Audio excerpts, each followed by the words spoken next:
নমস্কার। কবিতা পাঠের সময় এখন।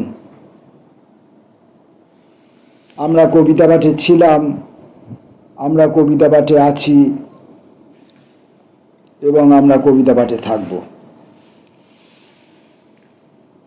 কবি শঙ্খ ঘোষের কবিতা পড়ব।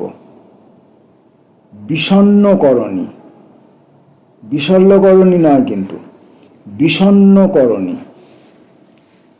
রাত্রির ভিতরে এসে আরও রাত্রি মিশে যায় যদি, অন্ধকার থেকে যদি জেগে ওঠে আরও অন্ধকার, সমস্ত মুখের থেকে মুখরতা মুছে যায় যদি, তোমার আমার মধ্যে ভেসে যায় সব পারাপার, প্রত্যেক মুহূর্ত যদি নিয়ে আসে বিষণ্ণকরণী, প্রত্যেক অতীত বিন্দু ভরে দিয়ে ভবিষ্যৎ জলে, কথা যদি থেমে যায়, কথা যদি দৃষ্টি হয়ে যায়, প্রত্যেক শরীর যদি শরীর উত্তর কথা বলে, রাত্রির ভিতরে তবে আরও রাত্রি মিশে যাওয়া ভালো, অন্ধকার থেকে ভালো আরও অন্ধকার জেগে ওঠা। তবে কি তোমাকে আমি সত্যি কথা বলিনি সেদিন? অপমান ক্ষতগুলি স্তোক দিয়ে ঢেকে রেখেছি কি? ছড়ানো সমস্ত বর্ণ স্তব্ধতা ছড়িয়ে রাখে যদি, শব্দ দিয়ে কিভাবে বা কেবলই তোমার কথা লিখি। ছন্দের ভেতরে তুমি, ছন্দ যদি নাও থাকে তুমি, তুমিই শ্মশান আর তুমি নিবিড় জন্মভূমি। রাত্রিগুলি মিশে গিয়ে গড়ে তোলে যে মূর্তি তোমার, সব অন্ধকার মিলে তোমার সে দৃষ্টি যে ভরে দেয়, সেই মূর্তি সেই দৃষ্টি ভাষা পায় রতিময় গন্ধে। শিরোনামে নয়, তুমি নেমে এসো পংক্তির ভিতরে।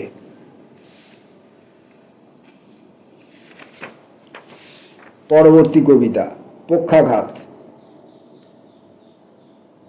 একদিন আমরাও এই মাটি জলে ছিলাম, যেখানে প্রত্যেক মুহূর্ত তার পক্ষাঘাতে মরে যেতে যেতে হঠাৎ জাগর হতো, আর সেই জাগরণ পলে ভেসে আসতো কত গুল্ম, কতই নক্ষত্র, কত তিথি। আয়নমণ্ডল ভেঙে নীলাভ বিপুল আলো এসে অদৃশ্য নাচের টানে ভরে দিত শরীর মণ্ডল। তারপরে আর কেউ অন্য কারো মুখে তাকাতো না, এক খণ্ড শুয়ে থাকতো আর এক খণ্ডের বিপরীতে। এরকম ভ্রান্তি ছিল। লাঞ্ছনায় ছিন্ন ভিন্ন বুক পড়ে থাকতো রাজপথে, জনহীন নৈশ রাজপথে। ভোরে তবু তারই তাপে ফুটে উঠত সূর্যমুখী ফুল। একটা দুটো কবিতা বা। সারাদিন জেগে থেকে তারা আবার ধ্বংসের দিকে মুখ রেখে দাহ নিতে নিতে মরে যেত পক্ষাঘাতে ঈশ্বরের ভার বুকে নিয়ে। বলে যেত, মনে রেখো আমরাও ছিলাম পৃথিবীতে। পরের কবিতা কথার ভিতরে কথা। সকলে না, অনেকেই কথার ভিতরে কথা খোঁজে। সহজের ভাষা তুমি ভুলে গেছো, এই বৃষ্টি জলে এসো স্নান করি।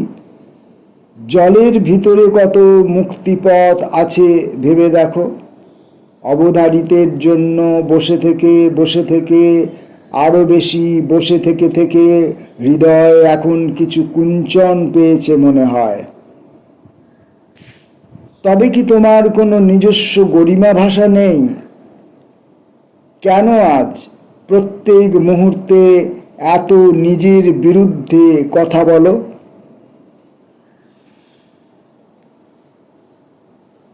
এখনো সে, এখনো কীর্তন খোলা, এখনো কি আছে সেই নাম, তেমনি প্রবাহ মুখ। এখনো কি সেই রকমই আছে, সেরকম নেই আর। সেরকম থাকারও কথা না। বহু তরণের মধ্যে ঘুরে ঘুরে মুড়ে দিয়ে ডানা আর এক রূপের দিকে জলবতী আজও তার গান সময় বেষ্টন করে পড়ে আছে। দেখেছে সে আমাকে? সে কথা ভাবিনি, আর এই দুপুরের দেশে এসে মনেও রাখিনি ঠিক সে আমাকে মনে রাখে কিনা। আমার শরীর শুধু জেগে ওঠে তার কাছে গেলে। কবি শঙ্খ ঘোষের কবিতা পড়ছি আমরা। মঠ। তোমাকে পাই না আর তোমার সম্পূর্ণ কাছে গেলে। জল যদি যায় যাক রূপসা থেকে কীর্তন খোলায়, সে জলের নাম আজ মনে পড়ে বহুদিন পরে। সে জলের নামে আজ রক্তিমা পেয়েছে অবসাদ। তুমি এসে তার ধারে দাঁড়িয়েছ সুপুরীর শাড়ি, তোমার মাটির কাছে পড়ে আছে 50 বছর। সে মাটির নাম আজ মনে পড়ে বহুদিন পরে। সে মাটির নামে আজ বয়স ভেঙেছে সব বাঁধ। তবু তোমার কাছে যাবার পাইনি কোনো পথ। তোমার হৃদয় আজ হয়ে আছে হৃদয়ের মাঠ।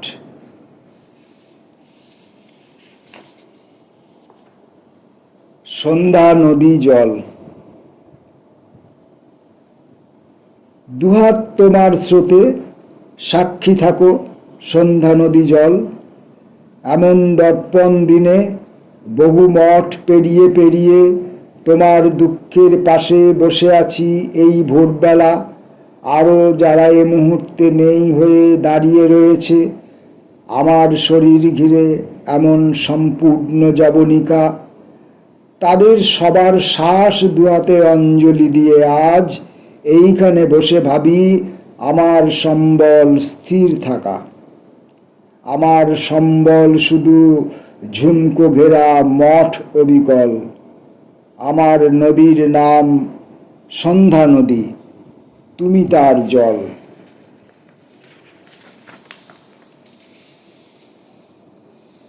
শঙ্খ ঘোষের পরের কবিতাটির নাম ছন্দের ভিতরে এত অন্ধকার। পরিধির পাশে বসে তুমি কি আমার অসম্ভব ইচ্ছেগুলি জানতে পাও? কিংবা এই বৃত্তের ভিতরে আমার মুখের রেখা দেখে কোনো খরার ফাটল টের পাও কোনো দিন? পরিপাটি নুড়িতে শিকড়ে পাক খেয়ে ঘুরে আসে অ্যাকুরিয়ামে ভাসা মাছ। তুমি কি আমাকে ভাবো তোমারই আরশির ভাঙা কাঁচ? এত এত গণ্ডি টেনে অনর করেছ 2 পা। যা কিছু সহজে আসে তাকেই বলেছ শুধু না। কিছু শব্দ কটা দিন উচ্ছলতা পায় মুখে মুখে, তারপর মরে যায়। আমরা তার সব নিয়ে ঘুরি, দুহাতে তাকেই তুমি সাজাও যে রাগে অনুরাগে। ছন্দের ভিতরে এত অন্ধকার জেনেছ কি আগে? আজকের মতো কবির শেষ কবিতাটি মহাপরিনির্বাণ। মহাপরিনির্বাণ ভালো তো লাগেই, কিন্তু তবুও সে লাগার পিঠোপিঠি ভিতরে কোথাও জমে থাকে কিছু অপ্রস্তুত স্মৃতি। গানের ভিতরে জাগাবো শরীর, শরীরের বুকে গান। বহুদিন হলো সে মিলন থেকে মহাপরিনির্বাণ। ভেবেছি আমার যা বলার বলি, শোনা সে তোমার খুশি। ভেবেছি যে বলি যেও না ওখানে, সাফল্য রাক্ষসী গিলে খেয়ে নেবে আদ্যপান্ত।